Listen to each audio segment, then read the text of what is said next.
ಮಾನ್ಯ ರಬ್ಬಣ್ಣಕಲ್ ಕೆರೆ ಈಗ ಬಿಸಿ ಬಿಸಿ ರಾಜಕೀಯ ಜಿದ್ದಿಗೆ ಅಖಾಡವಾಗಿದೆ.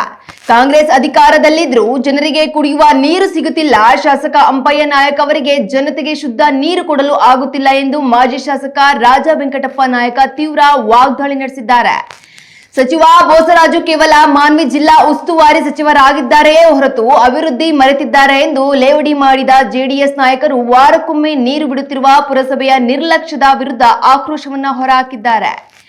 ಕೂಡಲೇ ನೀರಿನ ಸಮಸ್ಯೆ ಬಗೆಹರಿಯದಿದ್ದರೆ ಪುರಸಭೆಗೆ ಮುತ್ತಿಗೆ ಹಾಕುತ್ತೇವೆ ಎಂದು ಜೆಡಿಎಸ್ ನಿಯೋಗ ಎಚ್ಚರಿಸಿದ್ದು, ಸದ್ಯ ಮಾನ್ವಿಯಲ್ಲಿ ಕುಡಿಯುವ ನೀರಿನ ಕಿಚ್ಚು ರಾಜಕೀಯ ಸಮರಕ್ಕೆ ನಾಂದಿ ಹಾಡಿದೆ.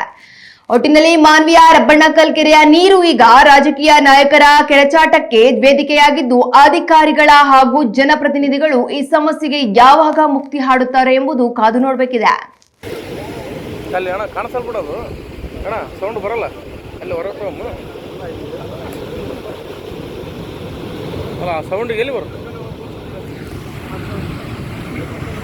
ಅಲ್ಲ ಅದು ಹಂಗೆ ಕಸ ಪಸ ತಗೊಂಡು ಹಿಡಿತಾರೆ ಸಾಬ್ರೆ ಮೊರೇಶಣ್ಣ ಅದು